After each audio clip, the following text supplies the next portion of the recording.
A broken childhood, Emily's earliest memories are tinted with a sense of longing for warmth, for closeness, for the simple comfort of being seen and loved. Growing up in a small suburban town in Ohio, her world seemed, on the surface, to offer the basics any child would need: a tidy little house, home cooked meals, and a mother and stepfather who, to outsiders, appeared as a perfectly ordinary family. But beneath that veneer, her reality was starkly different. Emily's mother, Margaret, was a woman weighed down by years of unspoken disappointments. She tended to glide through their home like a distant shadow, her affection for Emily cold and perfunctory. Expressions of love were rare, replaced by curt instructions and sighs of impatience. Any attempts by Emily to seek comfort, a hug after scraping her knee, a smile after showing off a drawing, were met with indifference or a thinly veiled annoyance. Life under her stepfather, Richard, was equally stifling, but in a different way. Richard entered their lives when Emily was just 6 years old. He brought with him an air of rigid authority, setting house rules that demanded obedience but offered little in return. He monitored every movement, questioned every action, and maintained an atmosphere where Emily quickly learned that silence and compliance were safer than speaking up. The family routine revolved around Richard's moods. Dinner was eaten together, but conversation was sparse, dominated by Richard's monotone questions or Margaret's distracted silence. Emily's smallest mistakes, a misplaced fork, a wrong answer, would elicit sharp corrections or cold stares, instilling in her a constant fear of doing something wrong. School, at first, seemed like a refuge to Emily. She excelled in her classes and cherished the moments when teachers praised her. However, the anxiety she carried from home never fully left her. She was shy, reluctant to make friends, and often retreated into the world of books and quiet daydreams. As the months passed, subtle signs of unease began to surface. Emily felt a growing sense of isolation, caught between a mother who withheld love and a stepfather whose presence grew more oppressive with each passing day. Whispered exchanges behind closed doors, Margaret's deepening emotional withdrawal, and Richard's increasing interest in overseeing Emily's homework or chores created a heavy tension in the house. By the time Emily turned 8, she had learned to anticipate the smallest changes in tone or gesture, always on guard against unpredictable moods. She became an expert at making herself invisible, slipping in and out of rooms without making a sound. Her inner world grew guarded and private, filled with unspoken questions. Why am I never good enough? Why does Mom never smile at me? That would haunt her for years. Despite all this, Emily still clung to hope. On rare occasions, a neighbor's kindness or a teacher's encouraging word would remind her of the warmth she longed for, a fleeting promise of something better outside the walls of her troubled home. But as the shadows in her house lengthened, Emily's childhood innocence began to fracture, leaving her with a growing sense of vulnerability and confusion she could never quite name. Shadows unveiled. The shift in Emily's world was subtle at first, cloaked in gestures that might easily be dismissed: an overly long glance, an offhand comment that hovered uncomfortably in the air. She began to sense her stepfather, Richard, watching her in ways that made her look away, made her skin crawl. There was an edge to his voice when he called her into the living room alone, a strange intensity when he stood too close in the kitchen or passed behind her chair at the dinner table. At age 9, Emily lacked the words to articulate her growing discomfort. She only knew there was a new tension at home, one she couldn't name but could feel like static in the air. Richard started finding reasons to be alone with her, sometimes inventing chores she had to complete in rooms away from her mother. If Emily hesitated, a hard smile crept across his face, and his grip on her shoulder would tighten just enough for her to notice. The hardest part for Emily was the isolation. She tried once to tell her mother, blurting out in a trembling voice that Richard made her feel weird and scared. Margaret, already distracted and weary, brushed her off with a distracted flick of her hand. "You're just sensitive, Emily. Try not to be so dramatic." The dismissal stung more than Emily could bear. That night she lay awake, replaying the conversation, the pit in her stomach growing heavier. The next time Richard called her name, she answered without protest. Her hope for protection quietly extinguished. The inappropriate comments escalated, masked as jokes or just teasing. Richard would linger in her doorway at night while she pretended to read, his words delivered in a soft, secretive tone intended only for her. Sometimes it was just the way he looked at her, a way that made Emily want to shrink into the floor. Each new advance made her retreat deeper inside herself, waging a silent battle between shame and fear. What hurt the most was that her mother seemed willfully blind. Emily noticed Margaret made herself less available, lost in her own world of chores and silent brooding. The distance between them, already wide, became an uncrossable chasm.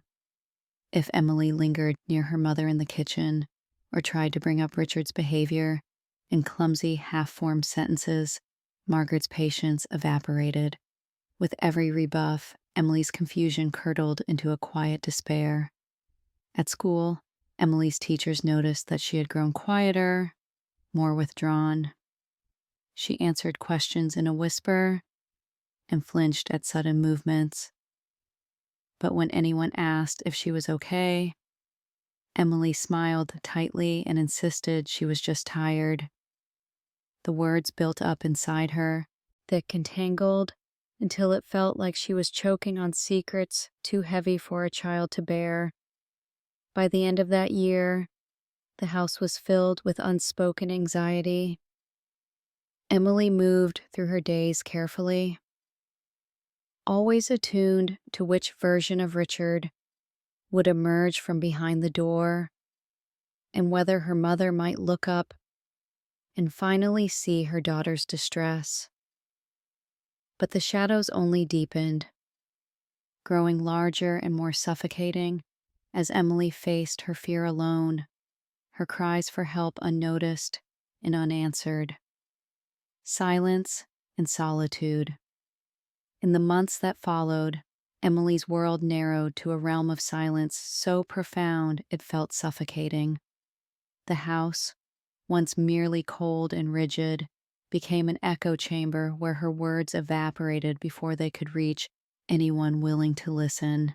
She found herself moving through each day as though underwater, her senses dulled by the persistent ache of loneliness. At home, the distance between Emily and her mother became a canyon, made wider with every unanswered plea for warmth or understanding. Margaret no longer asked about school, never noticed skipped meals, rarely looked up from her coffee, or the television flickering in a dark corner. Emily's footsteps grew lighter. Her voice grew softer, as if she hoped invisibility would shelter her from both Richard's presence and her mother's indifference. Richard, for his part, became even more unpredictable. His voice would alternate between overbearing control and imposed silence, leaving Emily unsure whether to brace herself for criticism or hope she might blend into the background. Evenings grew longer, marked by the scrape of cutlery and the hush of unspoken grievances gathering like clouds above their dinner table. The weight of her secret pressed on Emily's small shoulders. Each morning, she woke up dreading the day ahead, caught between the fear of Richard's unpredictable advances and the raw, open wound of her mother's emotional absence. Her attempts to confide in Margaret now felt like betrayals of her own dignity.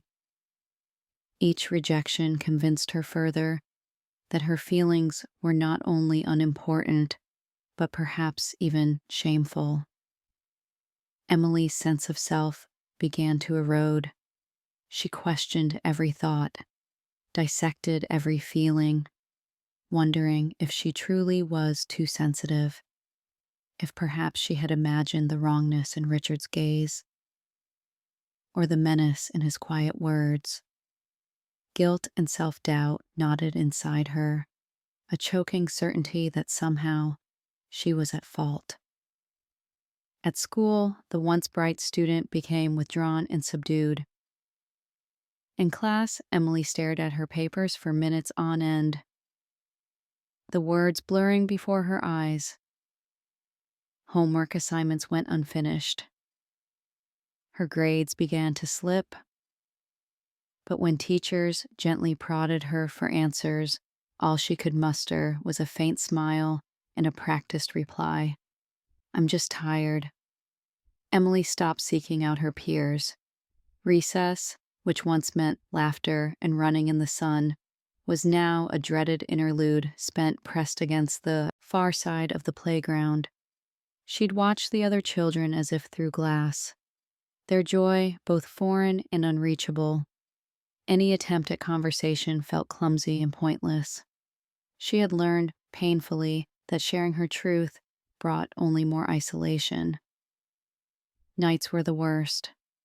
Emily would lie in bed, curling herself into the smallest ball possible, listening to the sounds drifting through the thin walls, the murmurs of the television, her mother's distant sighs, the ominous creaks of Richard moving through the hallway. Sometimes she pressed her hands over her ears, willing herself to disappear, trapped by a despair that weighed more each day. As months dragged on, the effects rippled outward, shaping everything Emily did and thought. Her world's palette faded to muted grays, hope shrinking to a distant point on the horizon.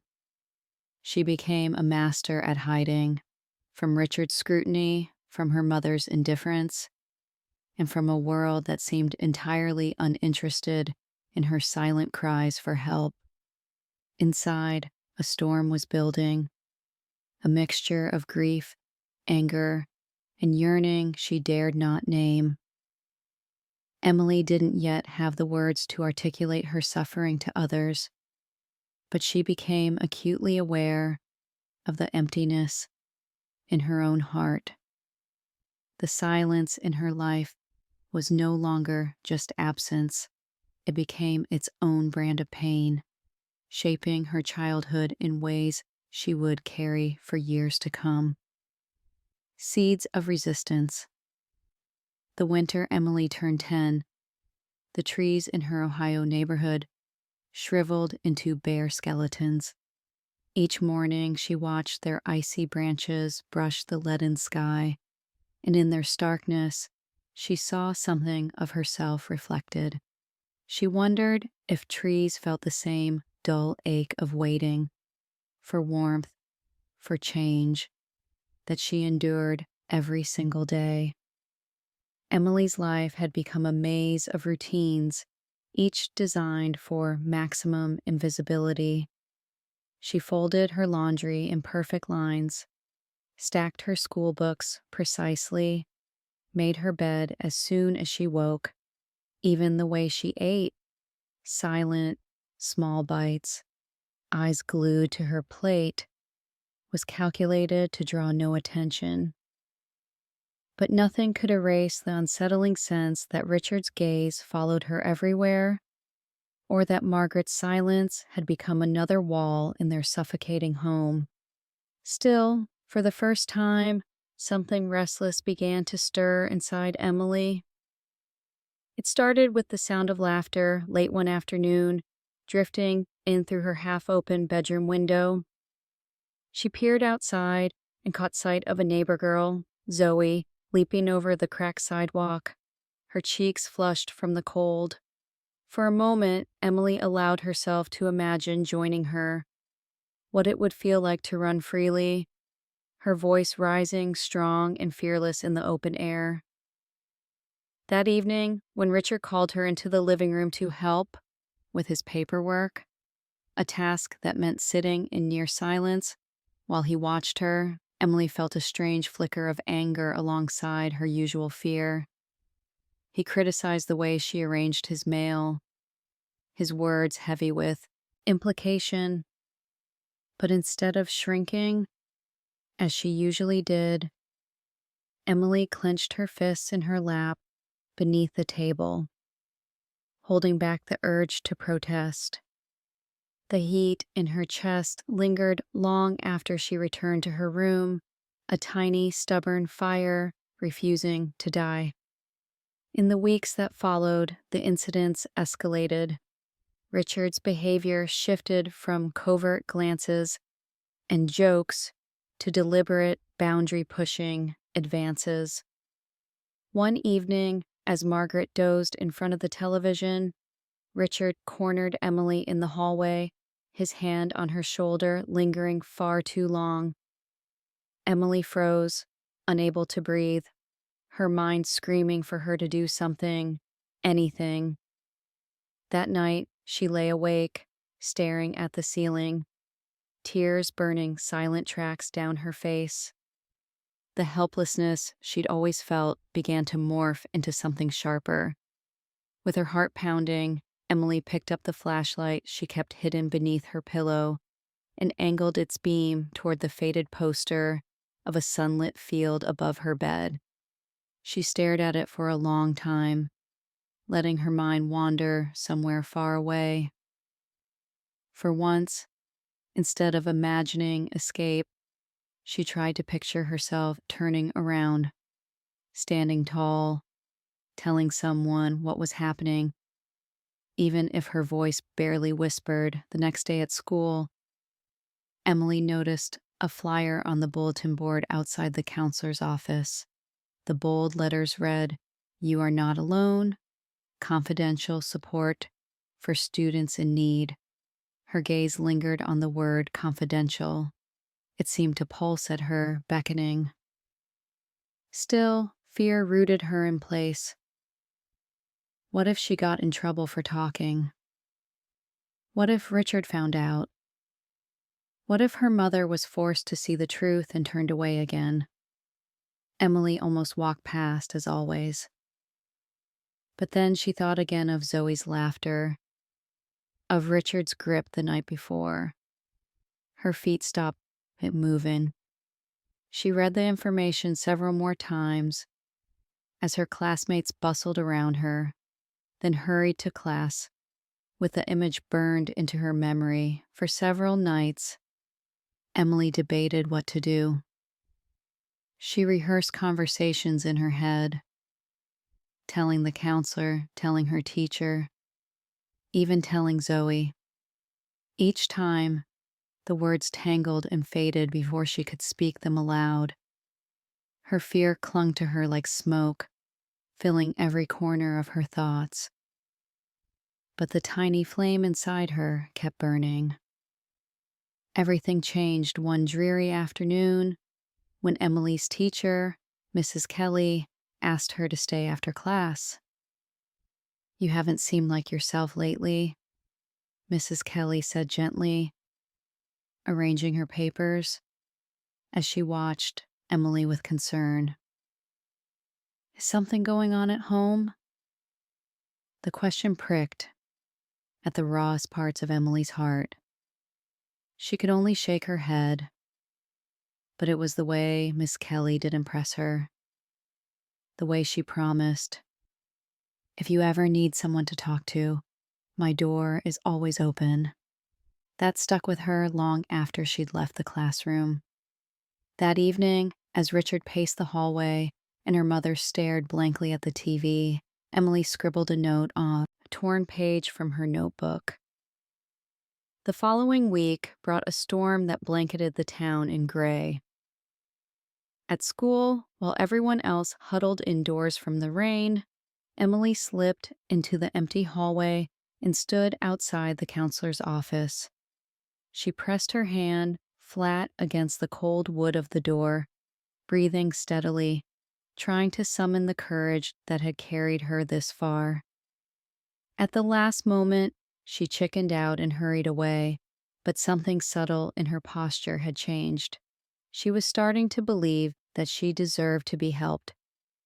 Meanwhile, Margaret found the bed awkwardly made one morning, an unusual sign since Emily never left a pillow out of line.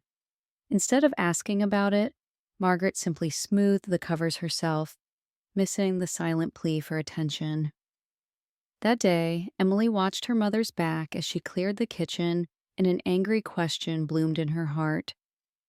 An unexpected moment of hope came in the form of Zoe, who offered Emily a seat at lunch one Friday. They didn't talk about anything serious, just homework, favorite movies, a stray puppy Zoe said she wanted to adopt.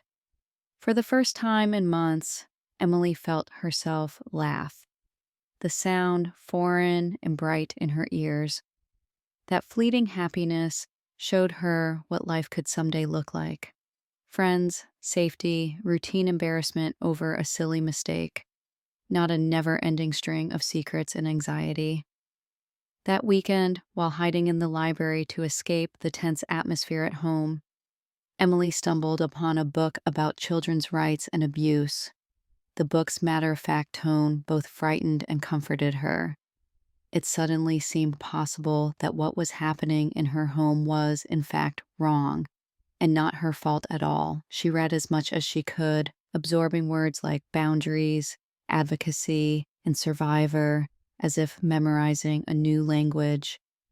With each passing day, the notion that she might have the right to demand safety, to speak out, to run if she had to, grew stronger.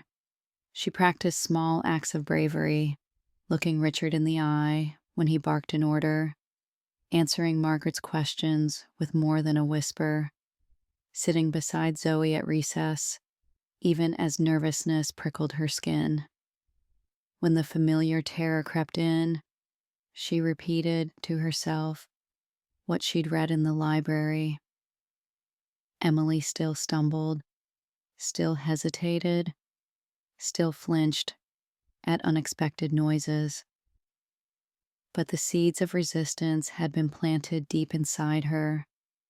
It was a fragile hope, nourished by kindness, small acts of autonomy, and the stubborn belief that she deserved something better.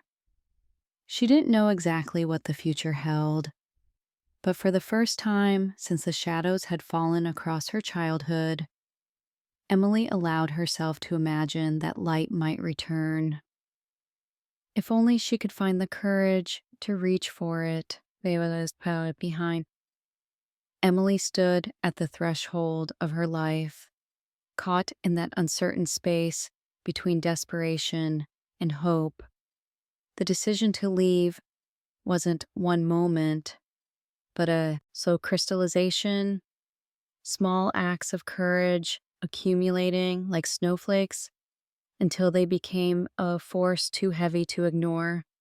The days had grown impossibly long, every hour stretching between memories of fear and brief, fluttering glimpses of freedom. Yet even as the winter sun thawed and spring came to Ohio, Emily felt as frozen as ever, her mother's indifference and Richard's presence still chilling the very air she breathed. It was a Tuesday, nondescript and gray, when everything changed. During math class, Emily sat twisting a pencil in her hand, her thoughts racing so violently she could barely copy the numbers from the board. Afterward, Mrs. Kelly, her teacher, knelt beside her desk and gently touched her elbow. "Honey, are you all right?" Emily stared at her hands, unable to answer. But Mrs. Kelly didn't push. "If you ever want to talk, you can come to me or to the counselor. You're not alone, sweetie." For the rest of the day, those words echoed in Emily's mind. That afternoon, as thunderclouds built on the horizon, Emily found herself lingering outside the counselor's office. Her note, the one she'd rewritten many times, felt like a hot stone in her pocket. She almost turned away, but then she remembered Richard's grip the night before, remembered her mother's eyes passing over her like she wasn't even there. Summoning every ounce of courage, she pushed open the door.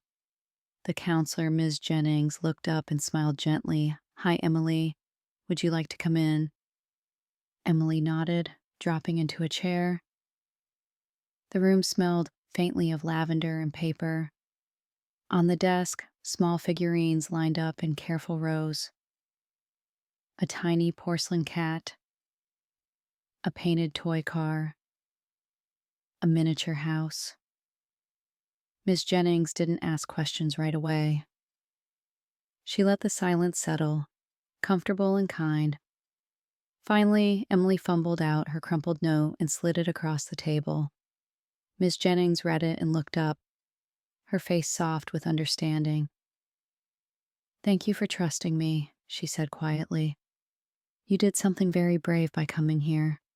Emily's chest felt tight with the effort of not crying. There were meetings after that, quiet, careful conversations away from the eyes of her classmates. Miss Jennings asked gentle questions and never pushed when Emily clammed up, instead offering tissues, warm tea, and a steady, unwavering presence. Over days and then weeks, Emily's story emerged, fragmented and raw. The late-night jokes, the fear, the loneliness, her mother's silence. With each telling, the weight felt a little lighter, as if she was finally beginning to pull herself from quicksand. The next steps happened quickly, though at the time, everything felt both too slow and much too fast. Ms. Jennings explained she needed to contact the authorities, both for Emily's safety and because it was the law. Emily's heart pounded in terror and relief in equal measure. But Ms. Jennings stayed beside her, explaining every step, making sure she was never alone in any room. Child Protective Services came to the school that Friday. The officer who spoke to Emily, Miss Grant, had kind eyes and wore a soft scarf wrapped around her neck. She listened to Emily stammer through her story and promised, "We're going to help you stay safe. None of this is your fault, Emily." That phrase would become a lifeline, something she would hold to in the long and blurry days that followed. Emily was taken, not back home, but to a safe house. A small, worn house filled with soft furniture and bright quilts in a quiet neighborhood across town. There were other children there, each with their own shadows. It was strange and frightening and new. The woman who ran the home, Miss Porter, spoke in low, calming tones. She didn't touch Emily without asking. She made a point of remembering how Emily liked her toast. Barely browned, with a little jam and no butter. In that gesture so simple, Emily felt the slow thaw of her own defenses. Nights in the safe house were hardest. Emily lay awake listening to the unfamiliar creaks and distant car alarms. Sometimes she clung to the stuffed dog Zoe had given her, its fur matted from anxious hands. Some nights she dreamed she was back in her old bed, Richard's footsteps in the hallway, her mother's shadow on the wall. She'd wake in a cold sweat, heart pounding, before realizing she was safe. Mrs. Porter would sometimes check in, sitting at the edge of the bed until the trembling stopped. "Healing isn't easy," she would say gently, "but you are not alone in this, Emily." Slowly, life in the safe house began to take on a rhythm. There were group dinners filled with chatter and laughter, far different from Richard's silent, suffocating table. Emily attended her first therapy session with Dr. Morales, a patient woman who never seemed startled by anything Emily admitted. They talked about boundaries, memories, and hope, with Dr. Morales guiding her through techniques for handling nightmares and panic. "You survived something terrible," Dr. Morales told her one afternoon. "But surviving is only the first step. You get to decide who you'll become." Each day brought small challenges and tiny victories. Emily returned to school, this time a different one, where she could be just another student.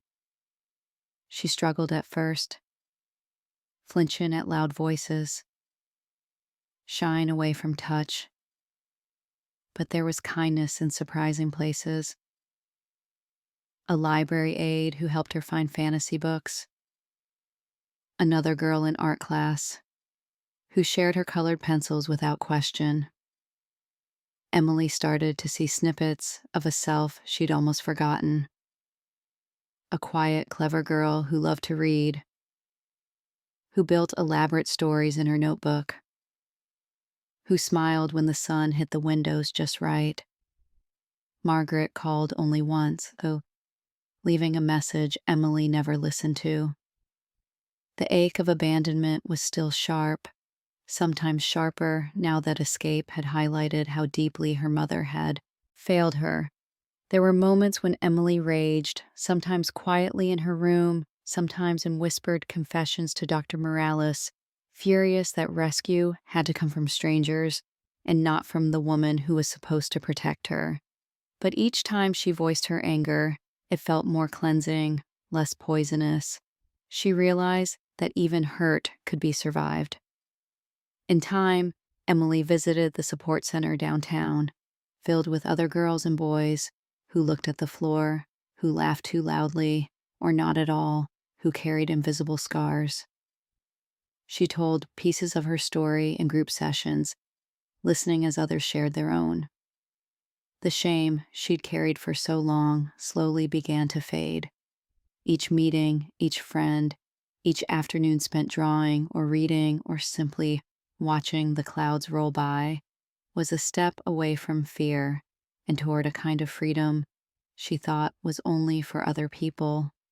Still, the past loomed, a shadow Emily knew would never vanish entirely.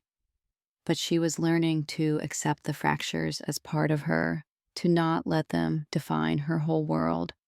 Each morning, as she crossed the porch of Miss Porter's house with her backpack and her quiet hopes, she told herself one true thing. And so Emily began the slow, courageous work of building a new life, one careful day at a time, determined never to let silence be her only refuge again. Scars and healing. The first days in the safe house blurred together, one indistinct moment drifting into the next. Emily's body was safe, but her mind lagged behind, still trapped in the old patterns of hypervigilance and shame.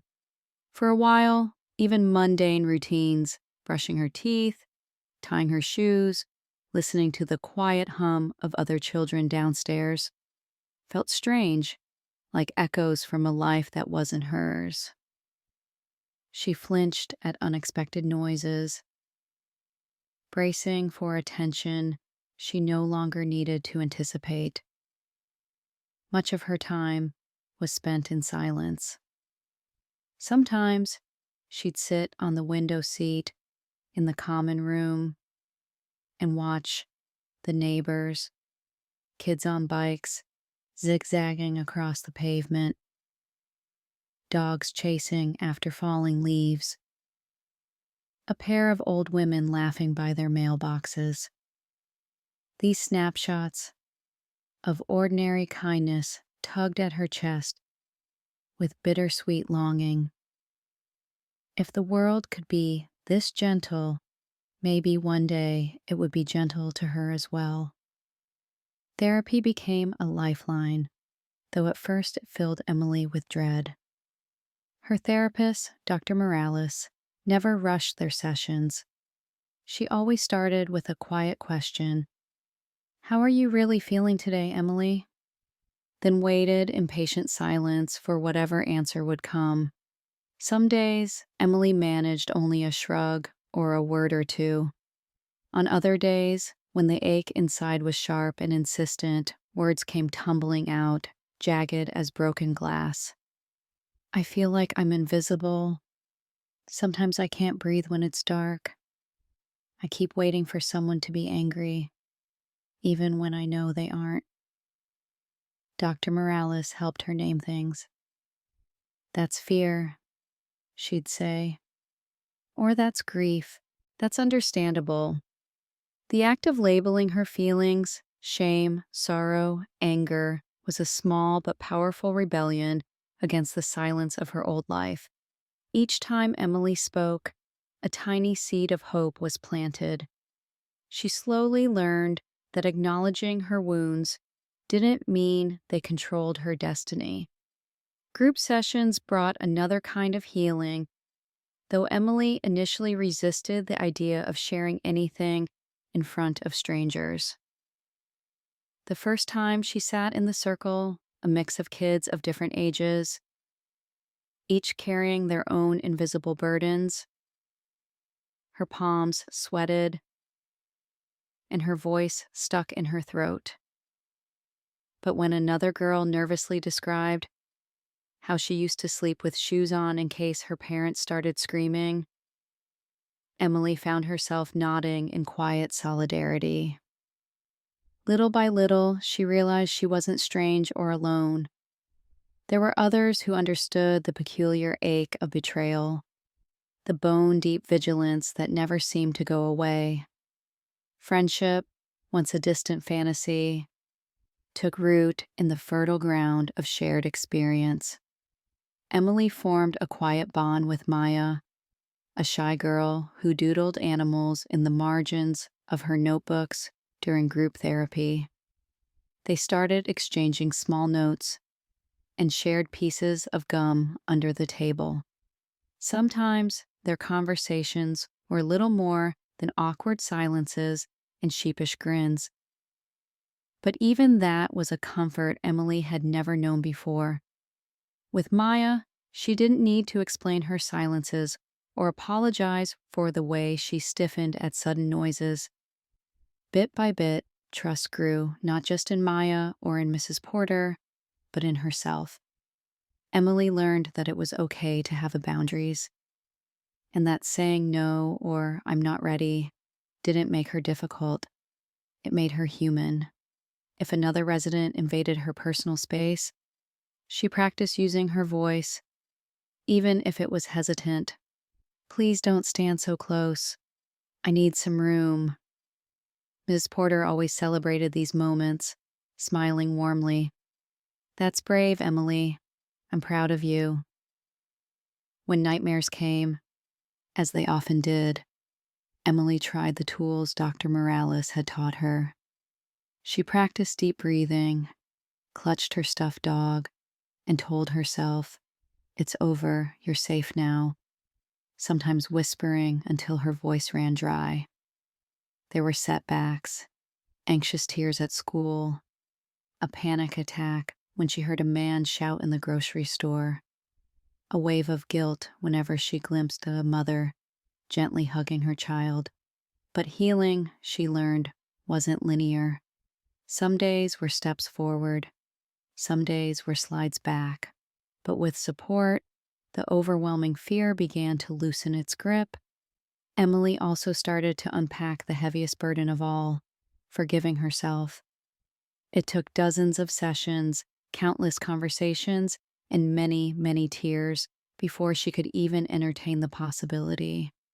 For so long, she'd believed, because Richard had told her, and because Margaret had done nothing to fight it, that everything was her fault. Maybe if she'd been less difficult, less needy, less herself, things would be different. Dr. Morales was gentle but firm. No child is ever responsible for the harm done to them. You did nothing wrong, Emily. You survived. That's not your shame. That's your resilience. Those words, spoken regularly and with conviction, became a new kind of mantra. Slowly, Emily started to see herself not only as a victim, but as someone worthy of care and deserving of compassion. She let herself remember moments of childhood innocence and let herself grieve for all she'd lost. The birthday parties she missed, the hugs she never received, the trust she'd been taught to fear. It hurt, but it also freed her from some invisible chain. If she could mourn, maybe she could someday rebuild. Outside the safe house, Emily continued to face small but important challenges. She practiced speaking up in class, even when her voice trembled. She invited Maya to her room for a movie night, risking vulnerability in the hope of laughter. When she struggled with an assignment, she finally admitted to her teacher that she needed help and was met not with judgment, but patience. Healing also meant looking ahead. Emily began to dream, hesitantly at first, about her future. She wondered what it might feel like to travel, to have a pet, to read all the fantasy books in the school library. With encouragement from Mrs. Porter, she started a hope journal, filling its pages with small goals: learn to bake cookies, ride a bike, volunteer at the animal shelter. Some days, hope was no more than a tentative wish, but it was there, persistent as spring after a long winter. A turning point came when Emily spoke at her first public support event. Supported by Dr. Morales and surrounded by the safe house residents, she read a brief poem aloud. The scars of Emily's past would never vanish. She knew that now. Some days the ache still flared unexpectedly. Some nights the shadows seemed too heavy to bear. But in forging friendships, learning to trust, and granting herself permission to heal, Emily was no longer just surviving. She was daring, tentatively, to become whole. Confrontation and truth. The slow winter thaw brought more than just hints of green to Emily's world. As the days stretched toward spring, a different kind of awakening took root. A stubborn yearning to reclaim the voice she'd learned to hide. The safe house had sheltered her, but it could not keep her from the truth. If Emily wanted to heal, she would someday need to face the shadows of her past head on. It began as a quiet stirring. In group therapy sessions, Emily listened as other children shared stories of brave confessions, of speaking up in the courtroom, testifying to the hurt they'd carried alone, standing up to a family that demanded their silence. Some stories brimmed with righteous anger, others quivered with pain, but each left a distinct impression. Healing was not passive. It required action, no matter how terrifying. One overcast morning, as she packed her school books, Emily found herself lingering over the photo tucked into her journal. A worn snapshot of her mother, and Richard at a family park. She could barely recognize the somber-eyed girl in the picture, nor the woman who smiled half-heartedly at the camera. For so long, Emily had clung to the hope that her mother might suddenly become the protector she needed. But now, an inkling of resolve budded inside her heart. Margaret's silence had been a choice, Richard's cruelty a crime. She was no longer content to let their choices dictate her worth. The official process began with a conversation at the safe house. Mrs. Porter gathered Emily in the kitchen, her hands wrapped around a cup of tea. "You've come a long way, sweetheart," she said gently. "Would you be willing to meet with Detective Harris from Family Services? Only if you feel ready." The days leading up to the meeting were fraught with anxiety. Emily ate little, her mind circling around what could happen. What if they didn't believe her? What if her mother tried to defend Richard? Twisted the story into something ugly and small. Each time she started to panic, Mrs. Porter reminded her, "The truth is powerful. Your voice belongs to you." On the appointed day, Emily sat on the edge of a sturdy chair in the safe house's quiet office. Detective Harris, a middle-aged woman with steady brown eyes and an easy smile, introduced herself and assured Emily there was no rush and that she was already brave for coming here. Emily's hands trembled, but the words she'd held captive for years finally pushed through. She told them everything. The beginnings, the chilling way Richard would linger, the comments that sounded like jokes to other adults, the stinging loneliness when her mother dismissed her fear. She described how the house felt heavier with each passing year, how shame and guilt wrapped around her throat, how survival began to mean becoming invisible. For the first time, she spoke plainly, without apology, about the manipulation, the threats, and the way her mother's silence had been its own betrayal. There were tears, but also moments of clarity, memories that once confused her falling into place, forming a narrative that made sense. Detective Harris listened without judgment, filling her notebook with careful notes, but never interrupting, never doubting. After the meeting, Emily was exhausted, but a strange, buoyant lightness started to fill the empty places where silence had lived. She knew the journey wasn't over. It might, in some ways, be only beginning, but she had shed a secret that was never hers to protect. Maybe, maybe not. It depends what the courts decide, though, Mrs. Porter replied gently. Either way, you're not alone. We'll all be right beside you, every step. And no matter what they say, what matters most is your courage to speak. But confrontation, Emily learned, wasn't only about the legal process. It was about facing her own fears and guilt. The nagging question of whether she'd done enough, whether she was somehow at fault. The next major hurdle was a letter from Margaret, relayed through the family court.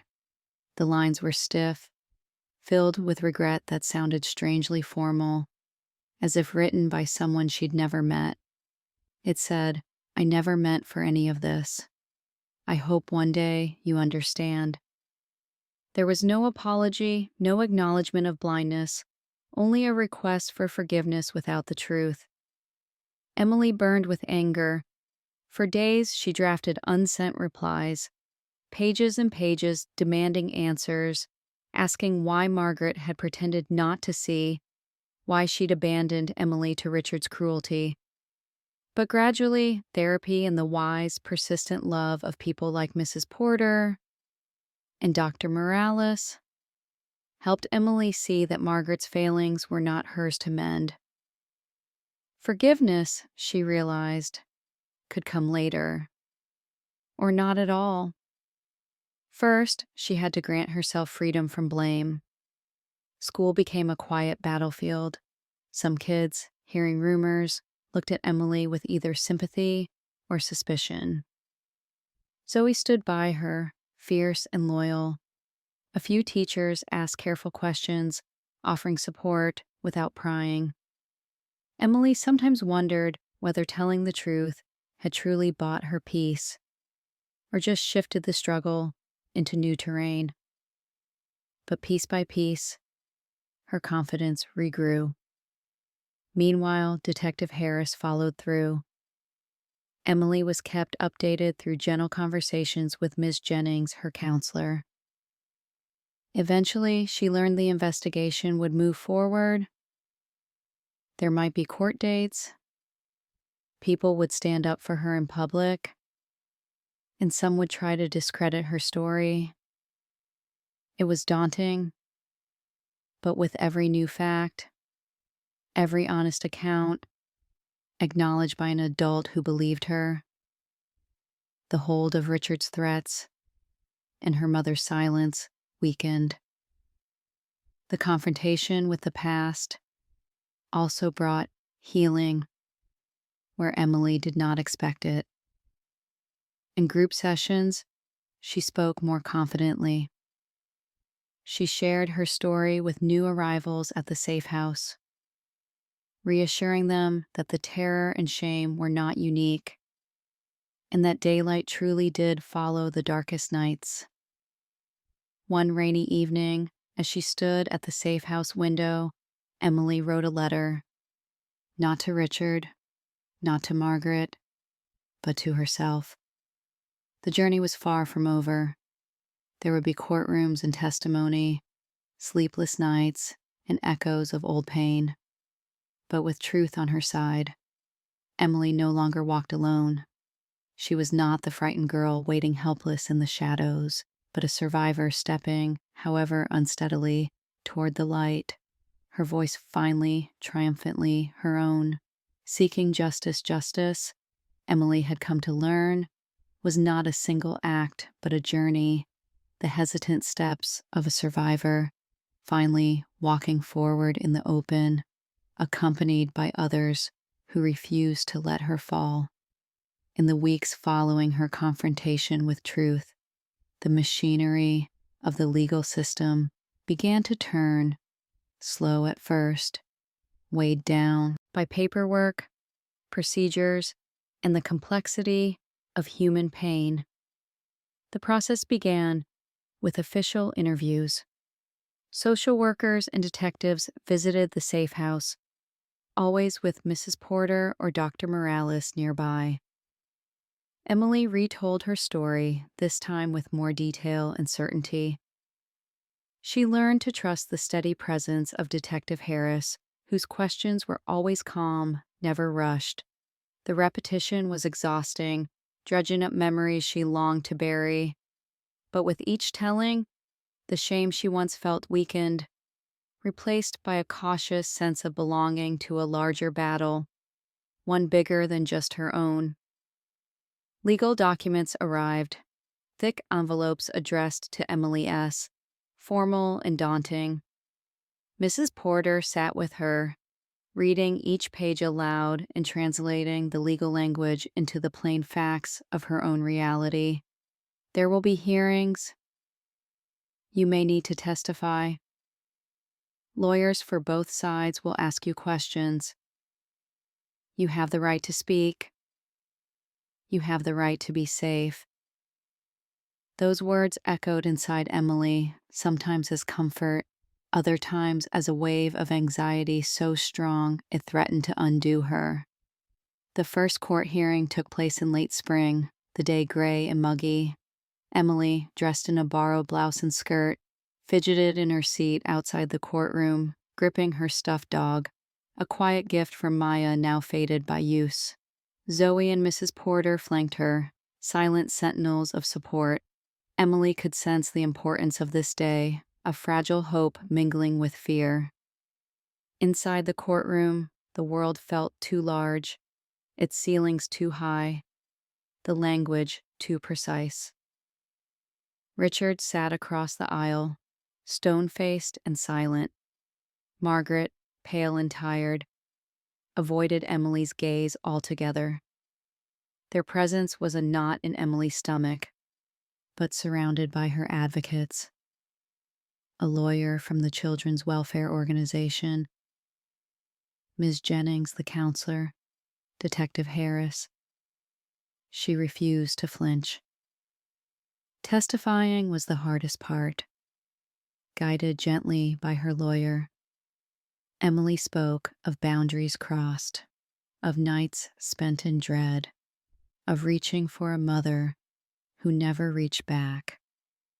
She described Richard's presence, not just what he had done, but the atmosphere of terror and silence he created. She tried not to look at her mother, to keep her voice steady, but sometimes the hurt threatened to crack her open. When the defense attorney pressed her with careful, doubting questions, "Are you sure? Can you remember the order of events exactly?" Emily wanted to disappear, but she met his gaze, hands trembling, and replied with as much certainty as she could muster, "I remember what happened. I remember how it felt." Out of court, the fight was no less daunting.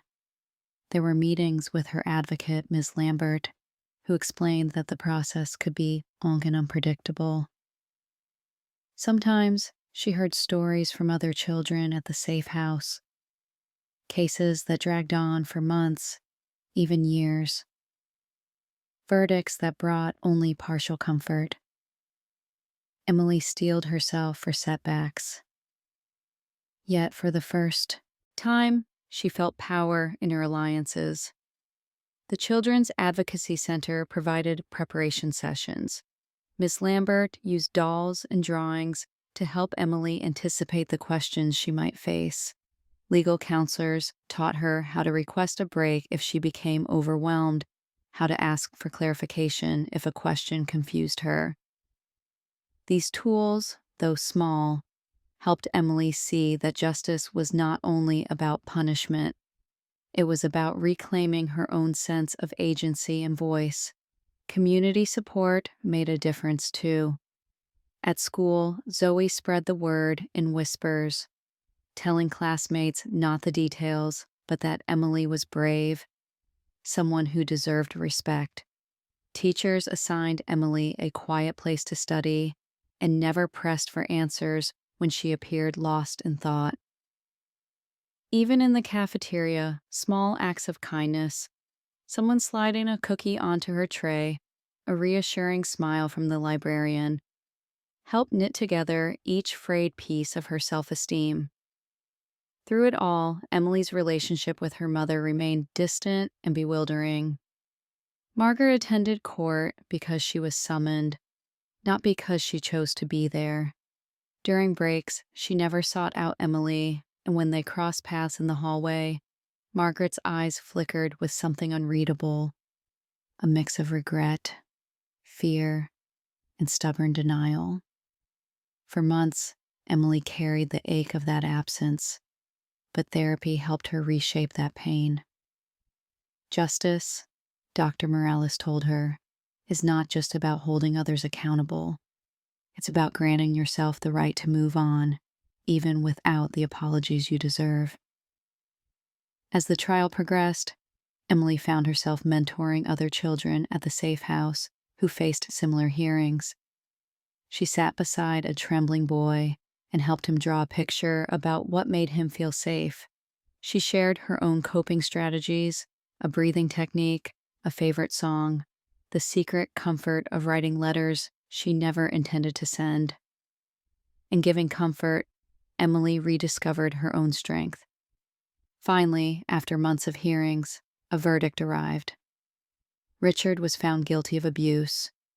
Margaret was granted only supervised visits, pending her own participation in counseling.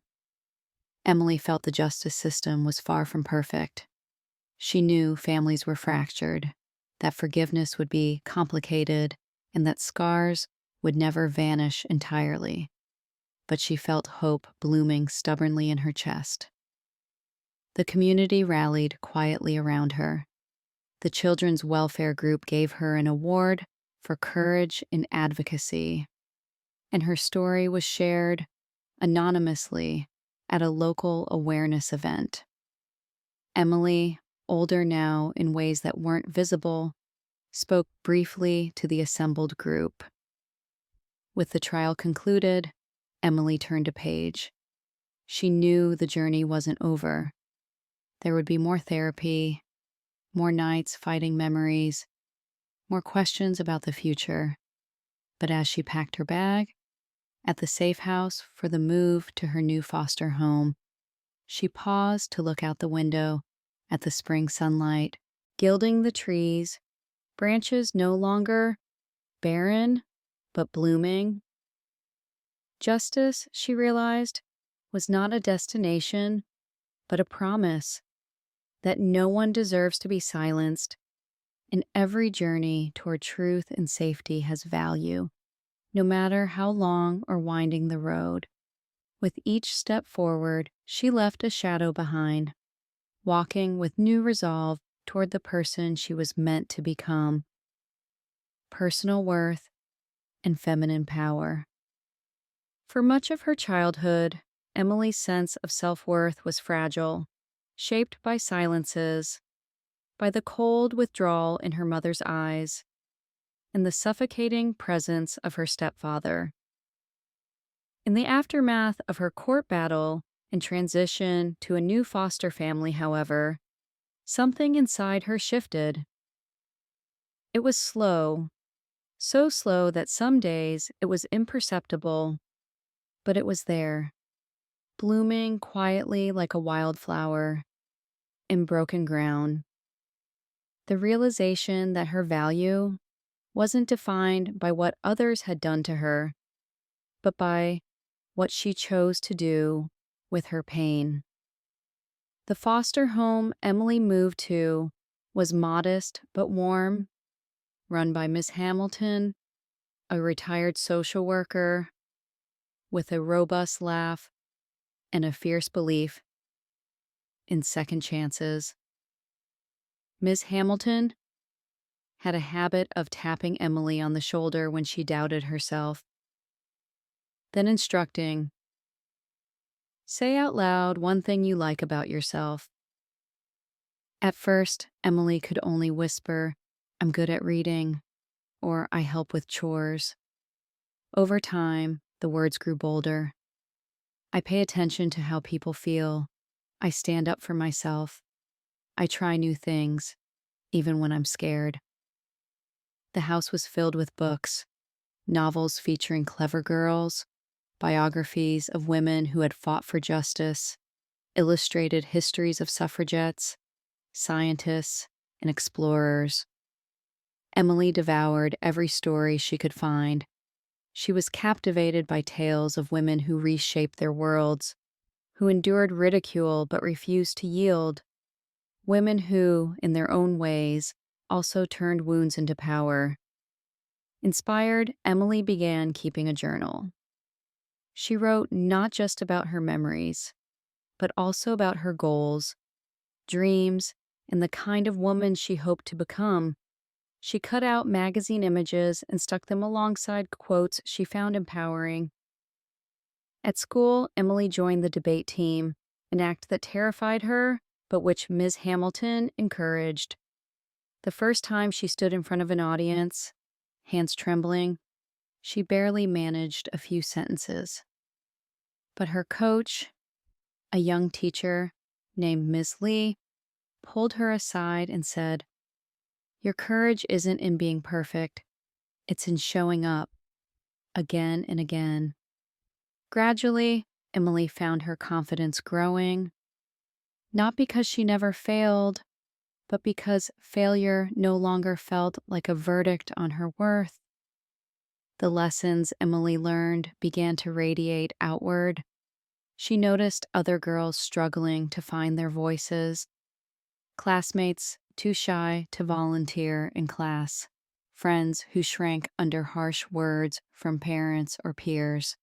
Emily, remembering her own journey, took it upon herself to form a small lunchtime club at school called Girls with Grit. The club became a haven, a circle where no topic was off limits, where girls encouraged one another to share stories, practice speeches, or simply support each other on hard days.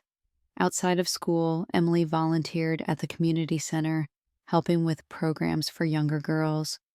She taught them about boundaries and respect, using role play and storytelling.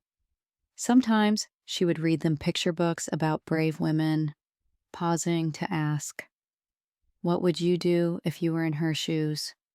More often than not, the girls would lean in, wide-eyed, eager to claim a piece of that power for themselves. One evening, Miss Hamilton brought Emily to a women's empowerment workshop held at the public library. The event featured a panel of local women, an engineer, a small business owner, a city council member, and the room buzzed with energy. When the moderator asked if any young woman wanted to speak, Emily's hand shot up before she had the chance to doubt herself. Emily's relationship with her past became more nuanced as her sense of self-worth deepened. In therapy, she explored the pain of betrayal, but also learned to separate her identity from her trauma. Morales challenged her. "Who are you now, Emily, if you set the pain down for a moment?" For the first time, Emily's answers went beyond survival. She spoke of her curiosity, her ambition to be a therapist, her joy in helping others find their voices too. At the end of the school year, Emily won the Student Perseverance Award. The ceremony was small, but as she walked to the podium, she glanced at Ms. Hamilton with a smile that was equal parts gratitude and pride. By summer, Emily had grown into a mentor for new arrivals at her foster home. She guided them through their first days, introduced them at school, and helped them write their own I am lists. Slowly, she witnessed girls who arrived withdrawn and anxious begin to blossom, some becoming leaders in the house, others developing talents in art or science. Emily celebrated every milestone, reminding each of them, "You are stronger than you think. Your story is only beginning."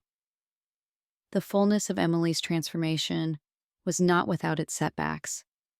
Sometimes old insecurities resurfaced, and nightmares would steal her sleep.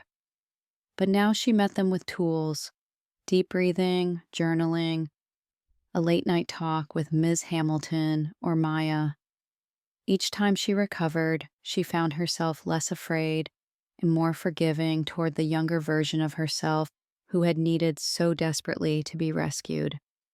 By the end of her first year, in the new chapter of her life, Emily had become, for herself and for others, the very thing she had longed for, proof that a girl's value could never truly be broken, that feminine power is not only inherited, but earned through every act of kindness, every voice raised, and every step into the unknown. A wake-up call the year after Emily's court case and transition into her foster family marked not only healing, but awakening. Pain had carved hidden rooms inside her, but resilience furnished them with purpose. As summer gave way to autumn, Emily found a new calling, one that reached beyond her recovery and into the community, where countless other voices waited for courage to echo. The first real invitation arrived unexpectedly. Miss Hamilton handed Emily a letter sealed with the logo of the local youth council. "They're hosting a panel on preventing abuse and building safe communities. They'd like you to speak," Ms. Hamilton said, her eyes shining with a quiet mix of pride and concern. "You can say no, there's no pressure." Emily hesitated. The idea of stepping onto a public stage filled her with the old, familiar squeeze of anxiety. The last time she told her story aloud, it was to police, social workers, and therapists, people trained to handle darkness gently. How could she reveal her scars to strangers? What if she faltered or hurt too much to go on? Yet every night, as she read online about children who never got help, who were still trapped in invisible pain, the idea of silence became unbearable. If even one person listens, maybe they'll see the signs sooner, Emily told herself. She said yes. First steps into the light. Preparation became an act of self-discovery. Emily wrote and rewrote her speech in her journal, crossing out lines that sounded too raw and adding words she wished someone had told her. The night before the panel, Emily barely slept. Maya and Miss Hamilton stayed up with her, helping her practice the words. Finally, just before dawn, Emily whispered, "I think I have to do this, not just for me, but because it might help someone else feel less alone." At the event, the auditorium buzzed with students, teachers, police officers, and social workers. Emily listened as others shared statistics and policies. But when her turn came, a hush settled over the room. I'm not just a survivor. I am the proof that wounds can become warnings, and warning can become change. Becoming a voice for the voiceless, the panel was only the beginning. News of Emily's courage traveled across the community. The local newspaper ran a piece on her speech, her last name withheld for privacy, and the Youth Council posted a video clip that quickly spread on social media. Emails arrived from teachers in other districts, counselors, even parents. Would Emily speak to their students? Would she help design a workshop? Did she have advice for siblings or friends who didn't know how to ask for help? Overwhelmed at first, Emily met with Ms. Hamilton, Dr. Morales, and Maya. Is it too much? She wondered aloud. Am I ready for this? Dr. Morales smiled gently. You don't have to save everyone. You just need to speak the truth you've lived. The rest will follow. Emily set boundaries. She would only share what felt safe, no details that reawakened trauma, and she would always have a familiar, adult or friend with her for support. With each retelling, her focus shifted from her own pain to the vital importance of prevention, intervention, and collective responsibility. She spoke at school assemblies and church groups with police officers and child protection staff, teen organizations, and parent-teacher nights. Always, she aimed to demystify trauma and break apart harmful stereotypes, sparking change and building networks. As autumn deepened, Emily organized her biggest initiative yet, a community safety and courage day, with the Youth Council and Ms. Hamilton.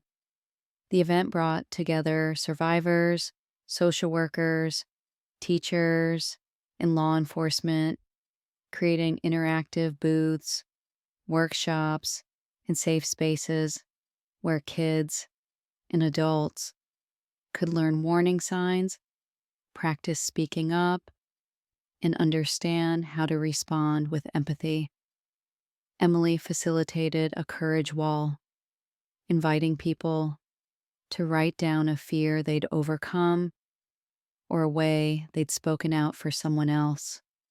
Kids lined up, some shy, some radiating confidence, each pinning a hope or victory to the makeshift mural.